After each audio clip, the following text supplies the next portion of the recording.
Hello, and welcome back to our podcast. My name is Hannah. And I'm Rachel. And this is the You Talking to Me podcast. Today, we will be talking about Saving Face. Before we jump into it, I will give you a quick recap. Saving Face is a movie about a daughter, Will, and her mother, Ma. Ma's husband dies, and she moved back in with her parents until one day when she is kicked out because she has gotten pregnant at the age of 48 without a husband. Ma shows up on Will's doorstep to move in with her. Will lives a busy lifestyle because she is a resident learning to be a surgeon. Will doesn't want Ma to move in with her, but she also doesn't want to be a bad daughter.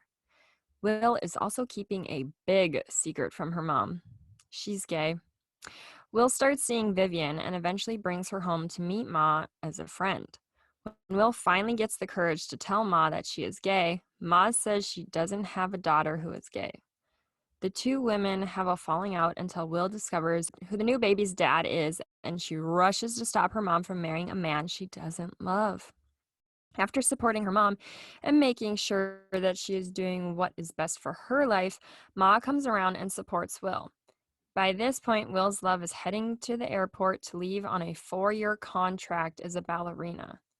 Will Will be able to prove to Vivian that she is in love with her, or will her love fly off to Paris without her? I really liked this movie, but first we do have to just state that Hannah got a haircut. Ooh, So I did. if you saw it on the Instagram, then you already know. But here it is on video. If you're not watching the video and you don't follow us on Instagram, what are you doing? Go check it out because it looks great. All right. Oh, there we go. you.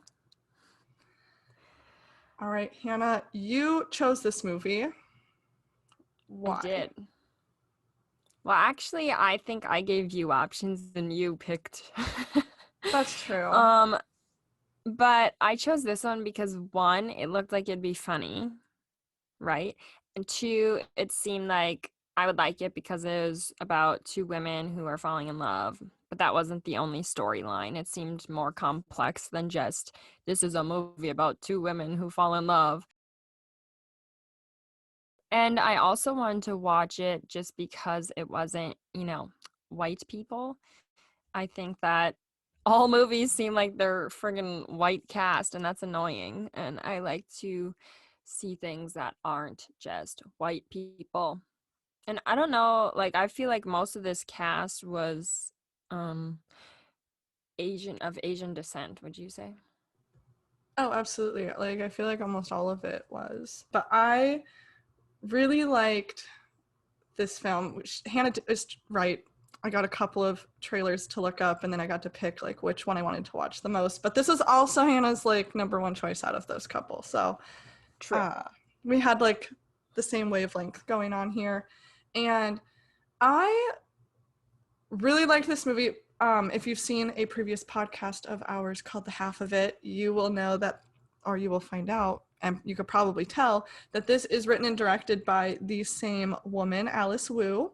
And so I didn't really realize that until either I saw it on the credits or maybe even afterward.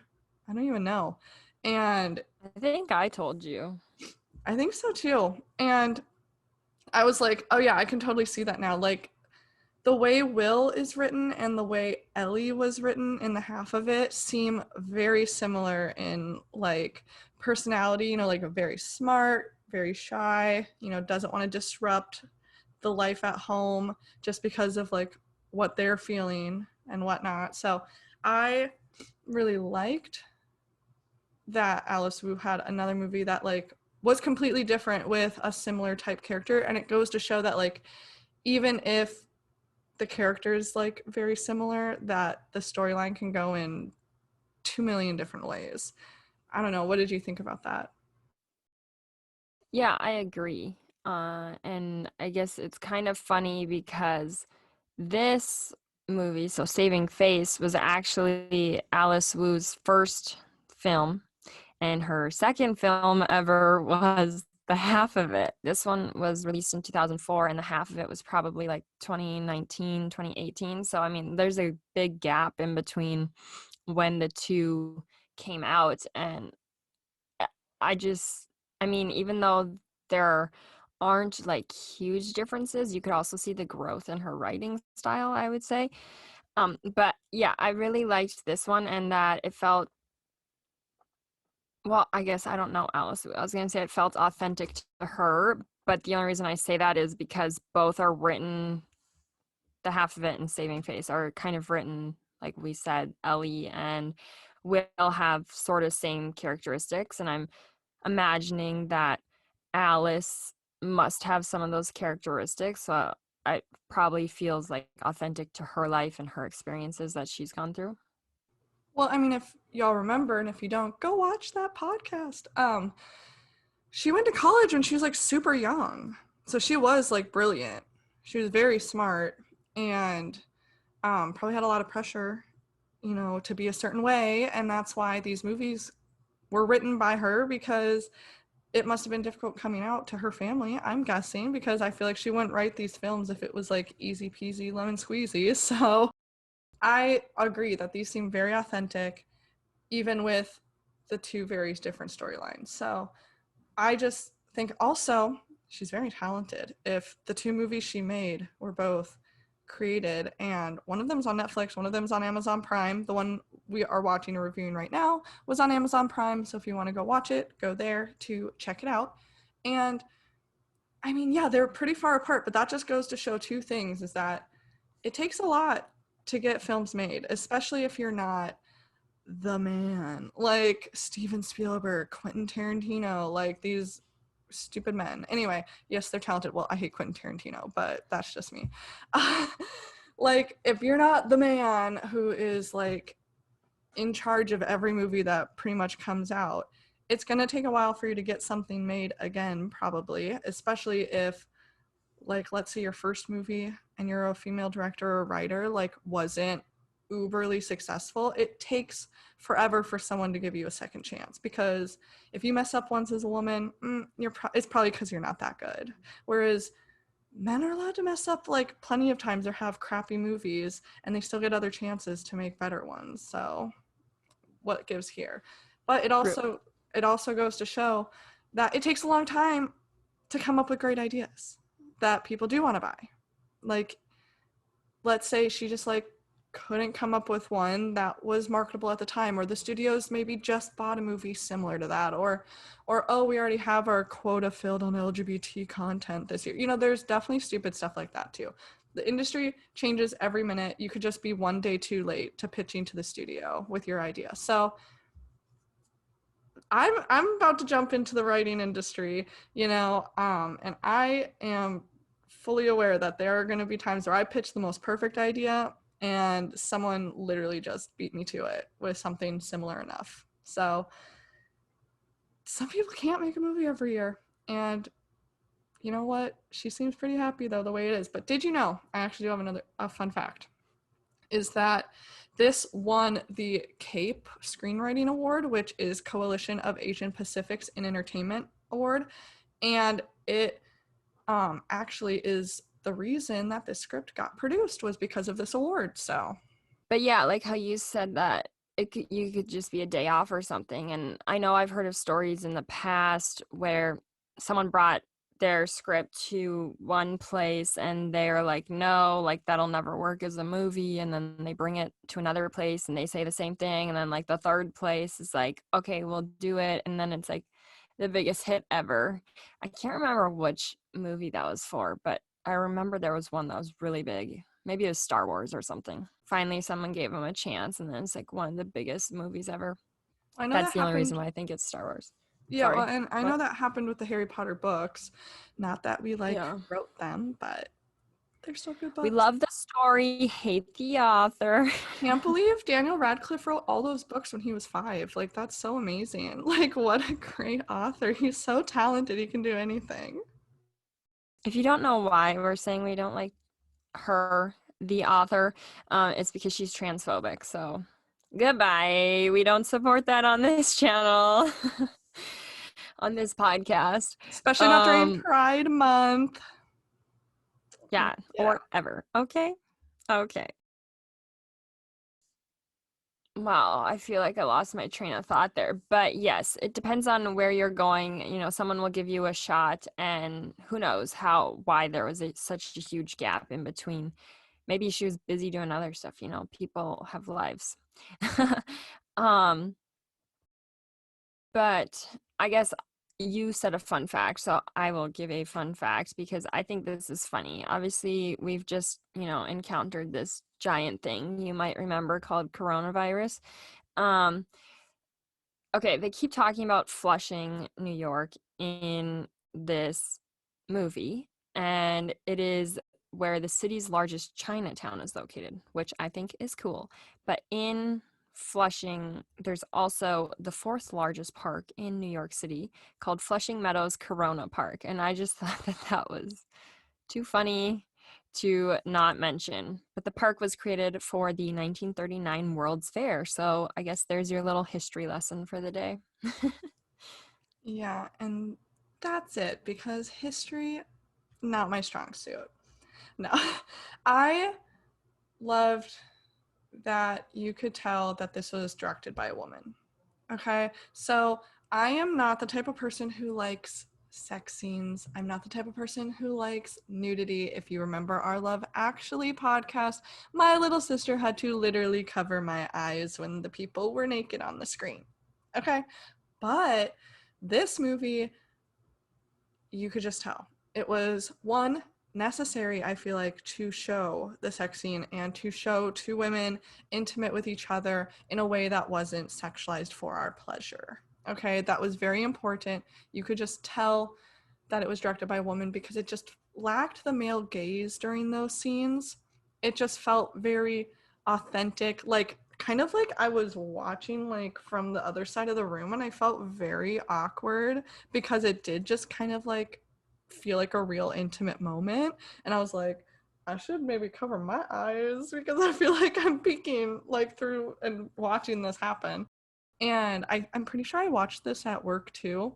And like I was like in the lunch or in the break room on my lunch with my phone, and I had to like cover the screen so like people didn't see me watching this. I'm like, oh god, are they gonna think I'm watching something dirty? But it was just an interesting experience and all. But I like that it wasn't like gratuitous or anything. They didn't show too much, they didn't show too little. It just kind of felt natural, the way the movie was supposed to progress and the way this relationship was supposed to progress. I didn't feel like I was watching a movie. Like I said, I felt like I was intruding on something.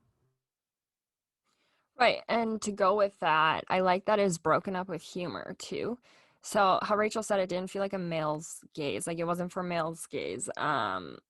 Typically it's just like boobs, boobs, boobs. You know, that's just how a guy's directing. Like that's how it goes. That's the focus.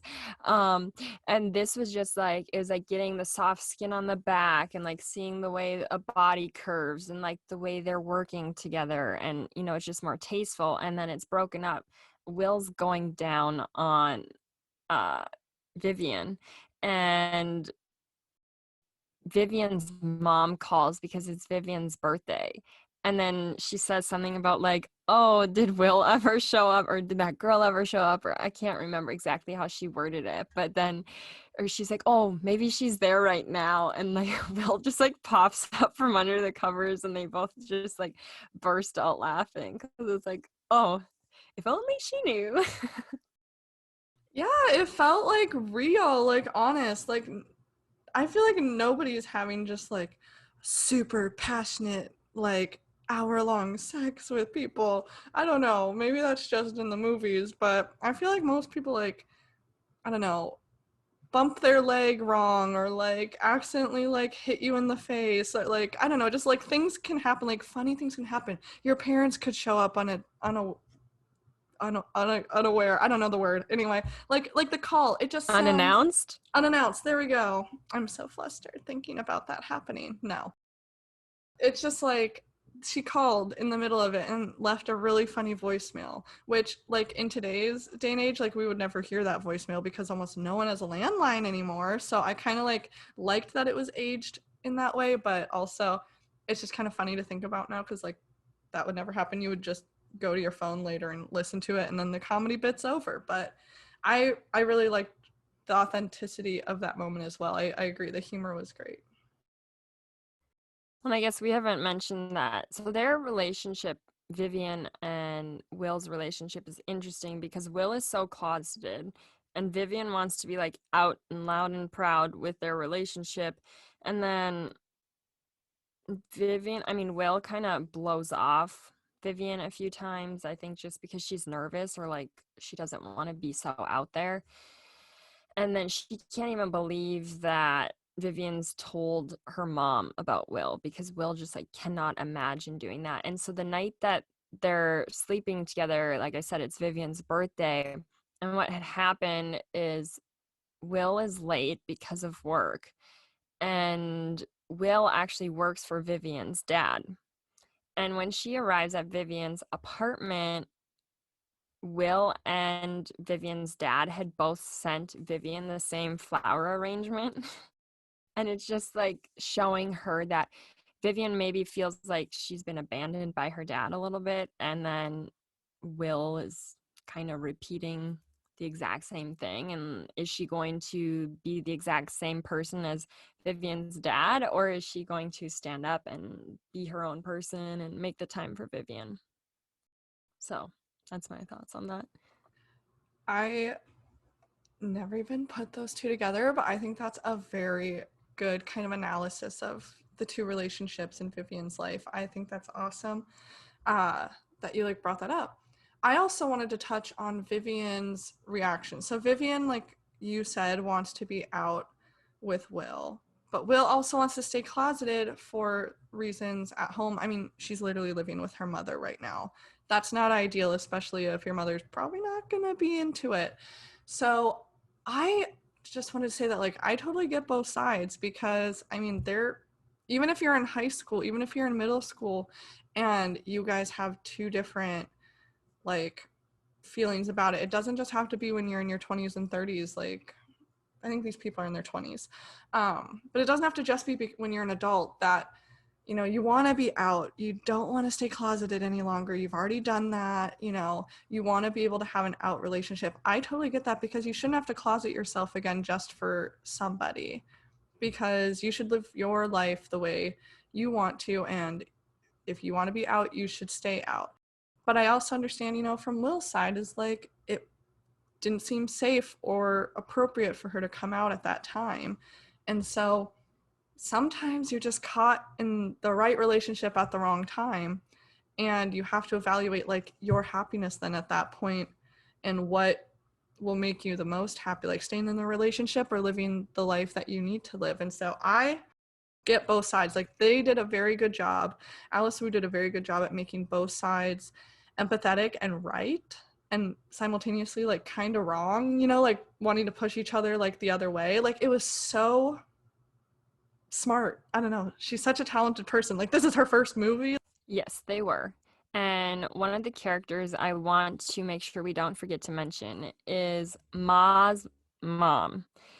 And so in the beginning, we watch Will come into it's it's where they all go to hang out. I don't know how to describe this place. It kind of reminds me of a ballroom of a hotel or something, but they usually get together and they have the dance and they have food.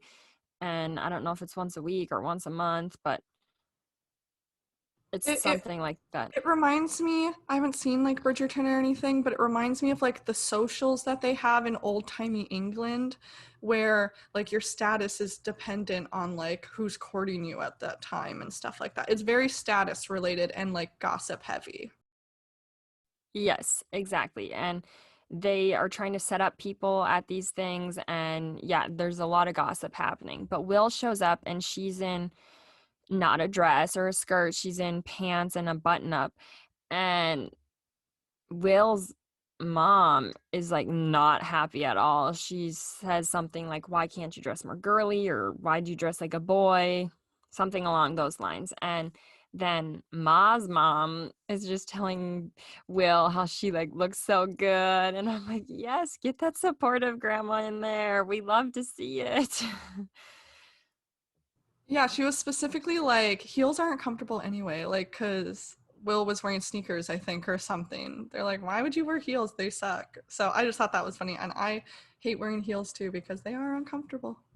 Oh, the other thing I wanted to mention about comedic things happening with romance in this is, do you remember what happens the first time they're going to kiss? Yes. Oh my gosh, that's the funniest scene. Please tell our audience what happened if they haven't watched it. If you haven't watched it, go watch it because we don't want to spoil it, but it's hilarious. Spoilers in 3, 2, 1, here we go. Okay, so Will and Vivian go to Vivian's apartment. And Vivian has kind of been like making herself closer to Will all night, but Will's still a little uncomfortable. Like, oh, is this actually happening? And then she had been telling Will about how she teaches dance to little kids. And then she says that she does this one falling activity, like she teaches them how to fall like gracefully, and she just falls to the ground. And she wants Will to try it out, but Will won't try it out. And then Vivian goes in for a kiss, and that's when Will just falls to the ground. And Vivian just falls down next to her. But I was like, if that's not me, like that is me just like trying to get your way out of an uncomfortable situation. Like, oh, here's the trust fall right now. Perfect timing. Oh my gosh, I can't believe I already like had forgotten about that, but that was easily the funniest thing. So, quick disclaimer, this is the second time we're recording this podcast. We're usually very ahead. We recorded this months ago. But things happen, namely me trying to clear up space on my computer, and I swear I didn't do it, but somehow every single pre-recorded podcast got deleted. So here we are again. Hopefully you still like it. But yeah, we have all our notes and stuff, and our memories still exist, but like we did watch these movies months ago. I'm so sorry. Yeah, to give you some context, we watched this movie in the middle of March, recorded it at the end of March, and we are now recording it again on June 13th. Yeah, literally the day before it's coming out. So these are fresh. These are some fresh podcasts straight off and out of the oven. Yeah, But but if that's why we keep saying, I think it did this or something, it is because of that purpose. And it's not that we forgot, but you can't remember everything perfectly, we've regardless literally of if we watched it a day ago or yeah, a few we've months literally ago. watched like every we've watched up until the end of July's films up until this point, and now we're trying to remember basically the first movie that we watched. So loving life. It's all good. Sorry, I'm also like crying from thinking about that scene. It's so funny. I kind of want to divert from Will and Vivian to Will and Ma, unless you have more that you would like to say about them. I think that is good for now. Yeah, I would like to talk about Will and Ma too, like their relationship, what's happening, what's going down. Yes. So here's the thing that I thought was really funny, but also like uncomfortable to watch during this film was when Ma was getting like chewed out by her father, right? For being a disgrace to the family, for getting pregnant without a husband.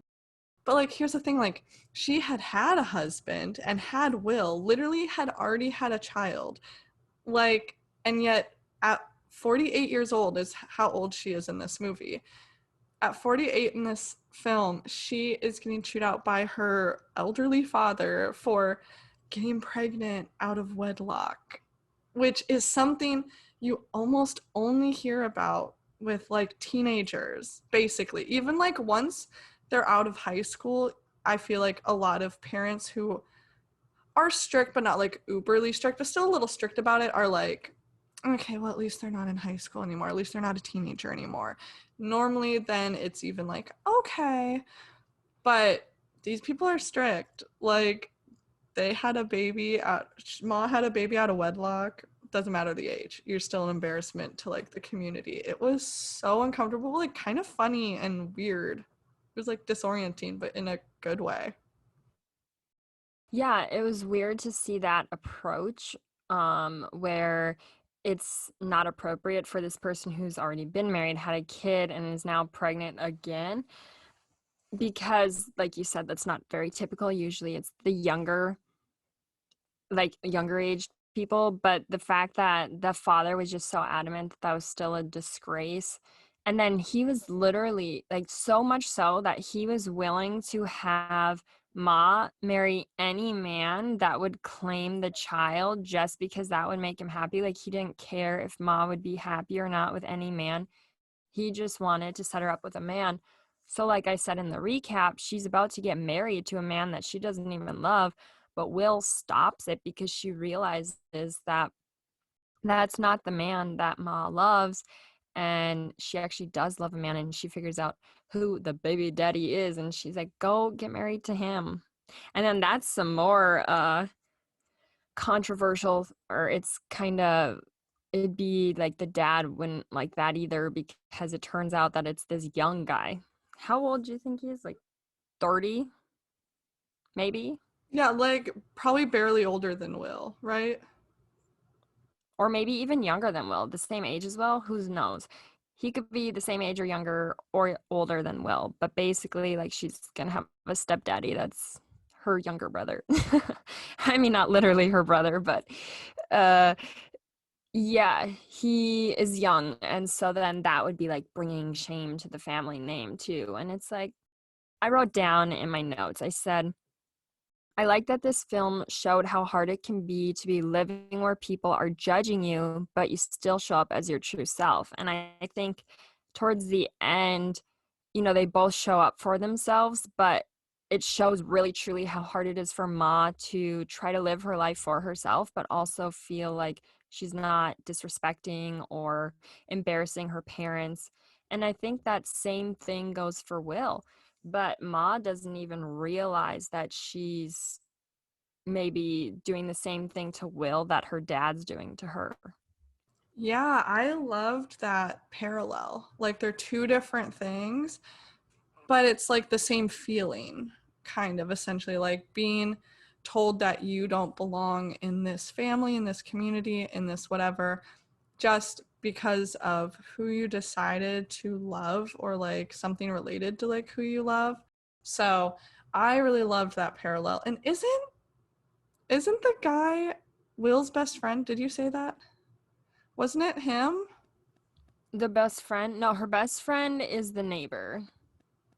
Okay, not the, I feel like it was the guy Okay, that so she sees Will's, at the train all the time. yes, it's this Yeah. guy who's the son of this Chinese herbal medicine man or Yes. He always something, bringing which her is really spices and cool. stuff. Yeah, it's a cool storyline. And the son keeps bringing, I mean, grandson keeps bringing these things for Will to give to her mom so that she feels better with her pregnancy. Turns out though that, like, maybe it's not actually the grandpa sending these Yeah. things, or his dad. I can't remember if it's his dad or grandpa, but it's because he's actually concerned about Ma because that's his baby. Oh my gosh, it was like I was just like butterflies, like, oh my god, it's so cute. Like when you realize it, because I feel like we realize it at the same time Will realizes it. Right? Because it's not obvious because your brain just doesn't go there.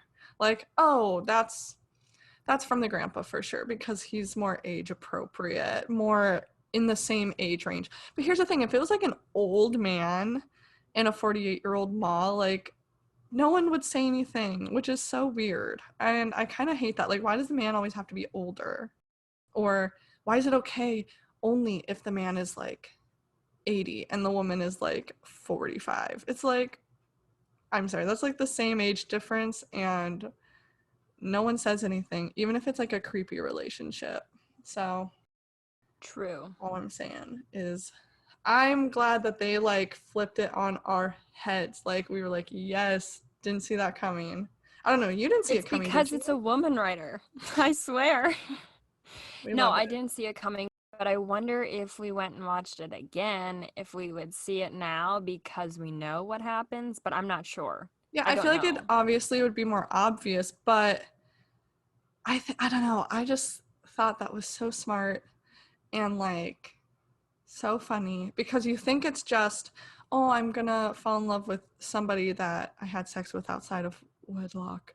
But it's like not just that, it's also that it's a younger man who like truly does love her and stuff. And like people find that so hard to believe, like an older woman can't be desirable because it's the common thing is that, oh, men get divorced and find someone younger and more attractive. It's like, open your eyes, world. Like, this still exists. Like, I don't know. I watched The Tripod, which y'all know because you've listened to the previous podcast. And the guy who produces the Tripod podcast is marrying a woman who's 6 years older than him. And like, he was 24 and she was 30. And it was like very cute. Their story is like so adorable. I love them so much. Anyway, they're like engaged at this moment. But it's just, no one ever talks about it, but it totally happens. Older women could be desirable. It's not just like for and it wasn't for a comedic bit either. It like wasn't the butt of a joke. Right. And I think that it actually touches on the point that she might feel uncomfortable in the fact that she's older because she's like, am I truly desirable? And he's like, are you serious? Like, come on now. Have you like seen yourself? I love you. You're amazing. And she has to get in this mindset where like, oh yeah, I am amazing. I am desirable. I deserve love. And it doesn't matter our ages. It matters how we feel about each other and what we're going to do with our lives and our baby. Yes, that's what I loved. And so there's this thing in plays normally that they use this term called the obligatory scene, which is like the scene you need to have. Otherwise, like nothing in the movie would work, basically. And maybe I'm wrong, but I believe it's the wedding scene because it's the moment that both of them, both the mom and Will, realize like each other's needs and each other's wants and like kind of put them ahead of each other, like their own. And they both realize like this is what makes the other person happy and I want them to be happy no matter what I think of it. Like I don't know how uncomfortable Will was with her mom with this man, but she realized she'd be way more uncomfortable knowing that she let her mom get married to like this man she doesn't love. So that made me just like want to cry. And then the mom was like, let's go to the airport, we need to go find Vivian before she leaves. And I was like, ah. So that was like really cute. Like, right, they go to the airport and isn't she about to leave, but doesn't she like leave in the middle of the movie as well? Because they don't kiss at the airport at some point. I have that written down. No, yeah, they don't kiss in the airport because Vivian is Oh, once again in this spot where she's telling Will, okay, like prove yourself. Like if you actually want to be with me, kiss me right now in front of all these people. Like if you're ready to be with me, you will kiss me. And guess what? Will doesn't kiss her. She can't do it. She's like, oh God, it's like too public. So there goes Vivian off to Paris. And then Will goes out to her mom and Ma is just like helping Will calm down or whatever and be like, okay, whatever. But then what happens is Will goes to that social gathering thing again, and over in the corner, she sees Vivian. And then she asks Vivian to dance. And I don't remember what Vivian says, but it's some sarcastic joke. But then they end up dancing together. And then, some people are being supportive of it. They're watching. And then there are people still at the end who are disgusted and they get up and leave because they can't believe two women are dancing together. But for the most part, a lot of them are like, oh, like they found love. Like that's all that matters.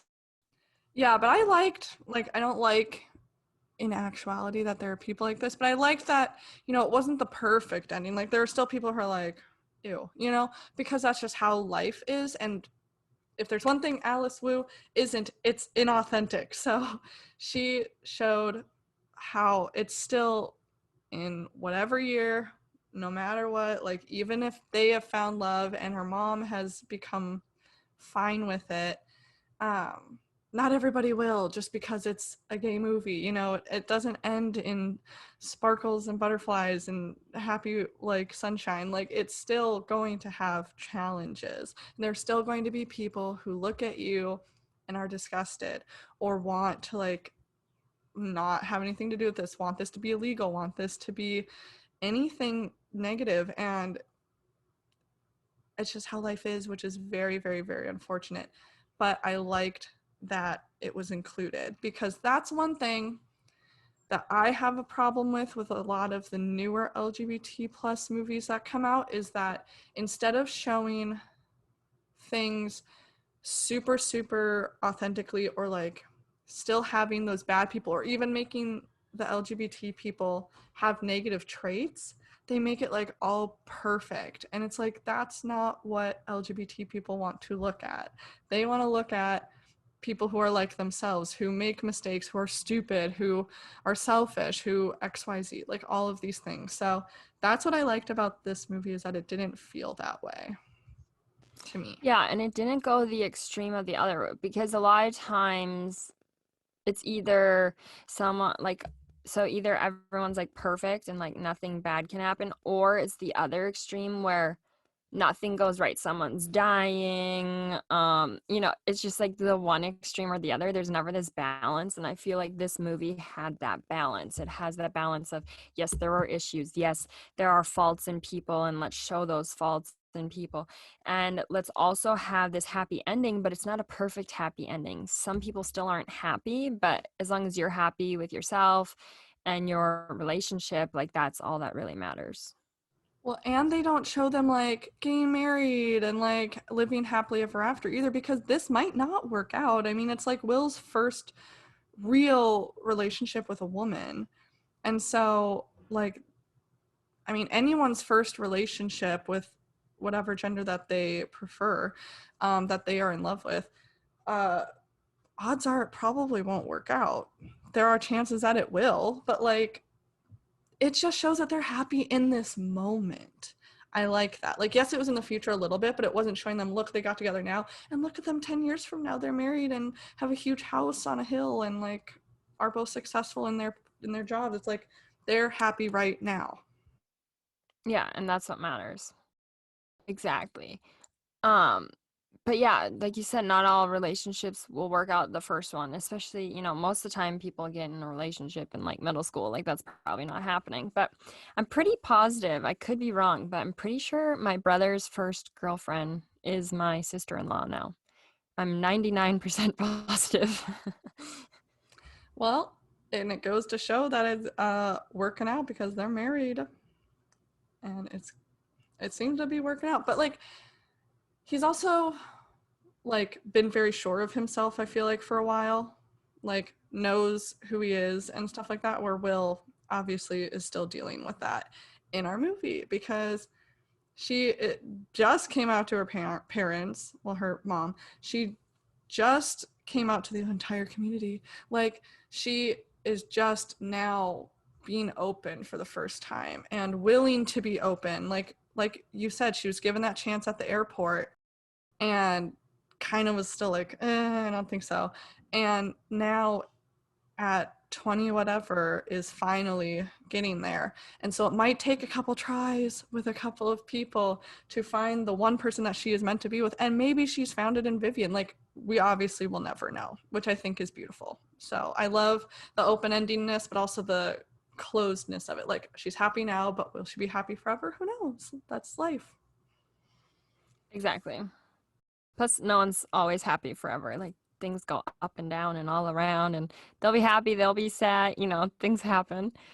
But For yeah, I just think that it was a great take on this movie, and we've said it multiple times, but you can just tell that it was written by a woman. And no offense to men writers, and I'm sure there are some male writers out there that could get a story like this, but no offense, I don't think they could write a woman loving woman story. I think it would have to be a man loving Or it'd a just be man like very story. difficult. Like, you would have to have like grown up around a lot of that and like seen how it worked out, you know? It would need help, because like you didn't live that experience. And that goes for anything. Like, if I write a historical fiction piece, I'm going to need help on that. If I write a piece on a doctor, I'm going to need research and help on that. Like, that goes for everything. So it's not just trying to slam men right now that you can't do this. It's like, you can't do it without help. And that goes for every writer writing anything. If you need help, whether it's from the internet or from real people who have lived that experience.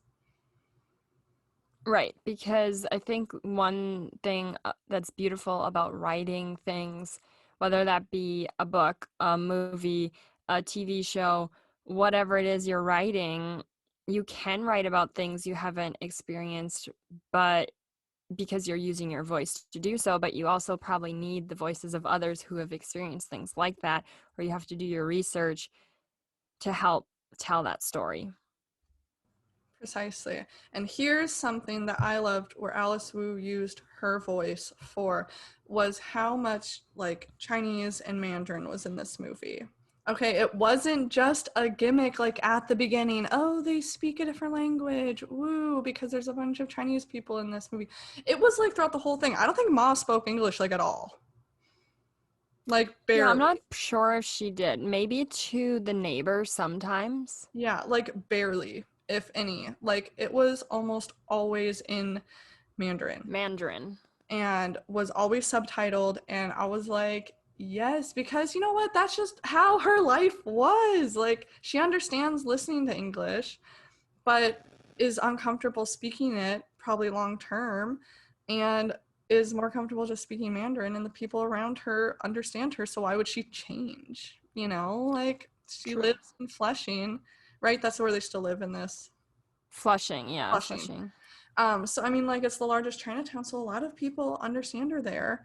Obviously, she's gotten by very well, and so why would you change how you speak just because like a couple people might not understand you, or because people are going to speak English to you if they still understand what you're saying? Like, why would you change? So I love that. Like we said, authentic. Yeah, and it actually was, I have it written down that literally half, I'm pretty sure I found this on the internet, that half of the movie is in Mandarin Chinese, which I think is very cool. And like Rachel said, there's subtitles, so you can see it whether you have your subtitles on or not.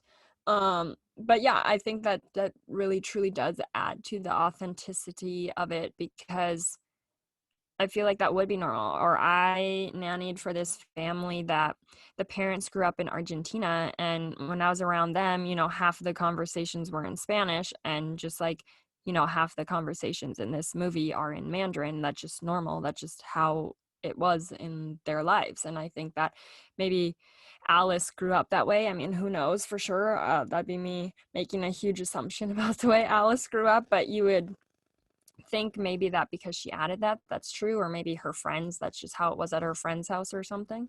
Well, and we see it in the half of it too. Her father doesn't know English particularly well and is trying to learn it so that he can get a new job. And it sounds like that is kind of how she grew up, and she's trying to show that that still exists in today, like whether that's in the early 2000s or is this in the 90s? This was 2004. Okay, the early 2000s or the late 2010s. Like 15 years have gone by and people are still living this life, like because immigration still happens every day. I don't know if you have anything else to say about that. I do not. Do you have any interesting takes or things like that on this movie? Um, well, I think a fun segment that we could try, and it might not happen in every movie, but taking the movie and changing it a little bit and seeing how, or changing one aspect of it and seeing how that would change the whole movie. So this movie is very centered on two things. One of them is, I almost called her Alice, Will being gay.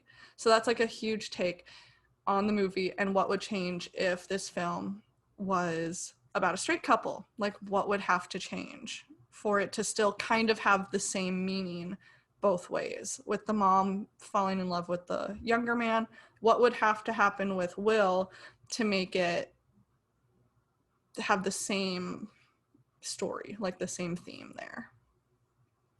I feel like you would either have to have Will falling in love with a man that was like really old, or it was like her boss or something. And like that'd be like a type of relationship you're not supposed to have. Yeah, I feel like the really old one, if Ma is in love with the really young man, I feel like she would be able to overlook Will falling in love with the really old man, because that's like an extreme hypocrisy. I wonder, so she's about to be like the best surgeon, right, at this hospital. What if she fell in love with like someone who has a dead end job, like works at the hotel front desk somewhere, like someone with like not a huge career ahead of them based on where they're at right now? They're kind of probably poor, or like not rich, they're not a doctor, they're not a lawyer, they're not a famous anything. So that might be an interesting take that could happen, is like a poor person or someone who doesn't have career growth like Will does. Yeah.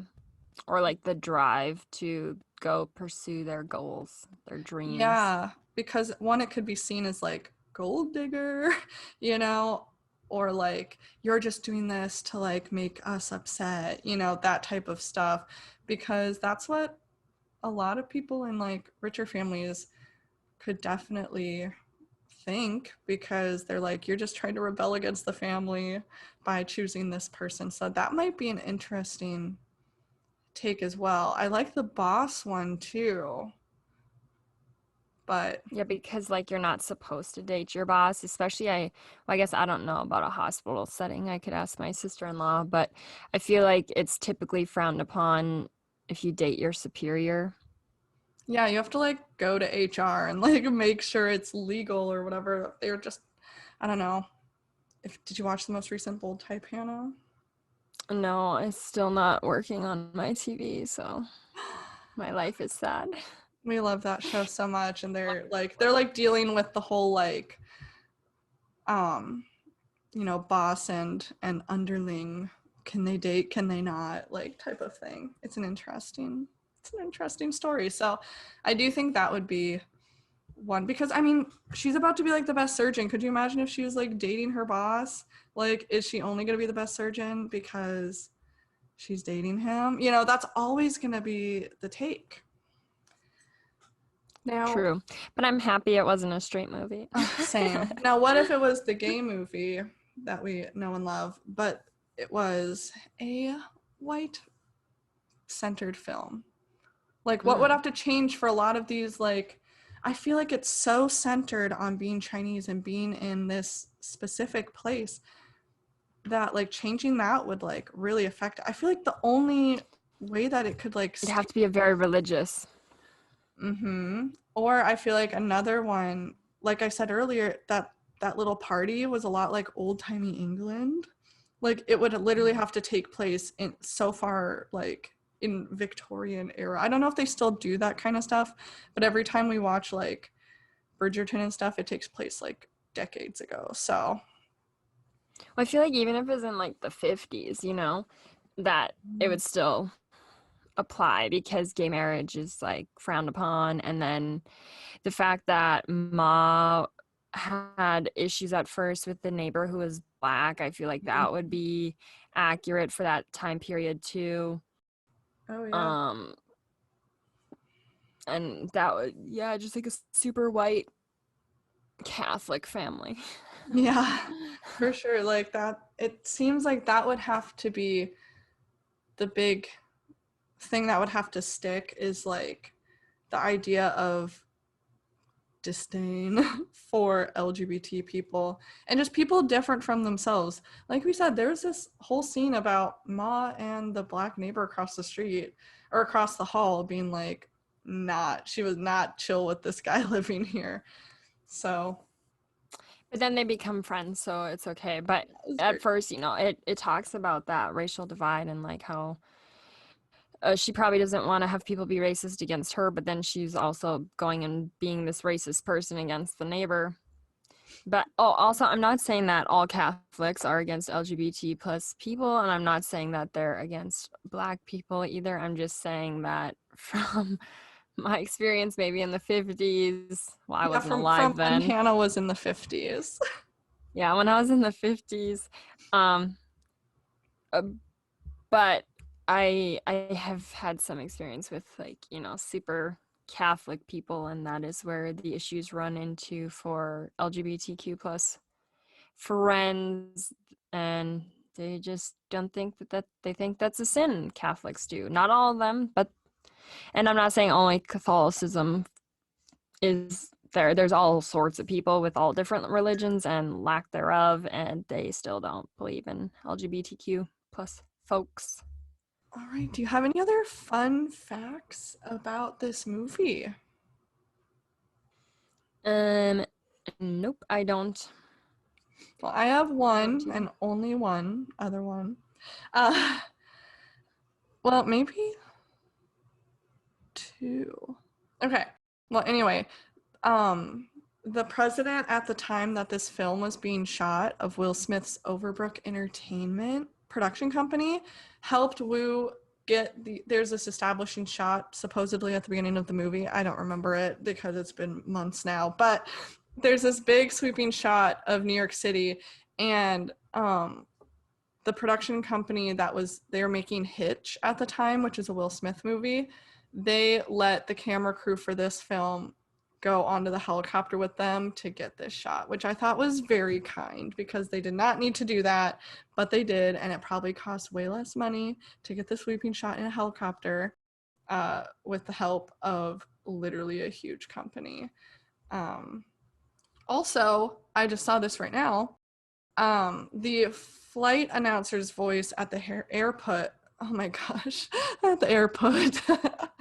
The flight announcer's voice at the airport, and there's apparently a woman eating an apple on a bus. That's Alice Wu, everybody. Director cameo alert. So she was in the film. She made Love it. that. I wonder if she's in the half of it at all. Oh my gosh, we'll have to look.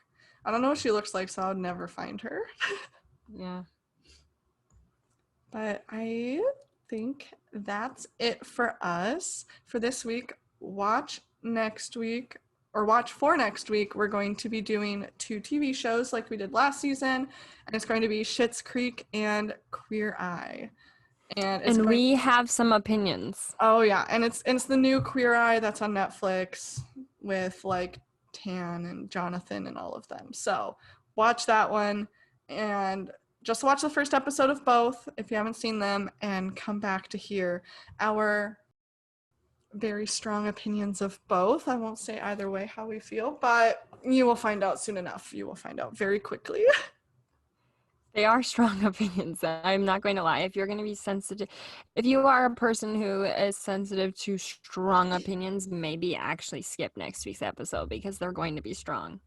Or but I encourage you to listen to it. No. And yeah, I encourage you to listen to it and see if you agree or disagree with us. Yeah, so that is it for this podcast. Follow us on Instagram at youtalkingtomeme.podcast.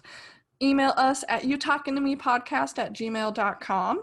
Anything you'd like, well, not anything. I mean, you can email us anything you like, but we probably won't reply or we'll block you if it's inappropriate or mean.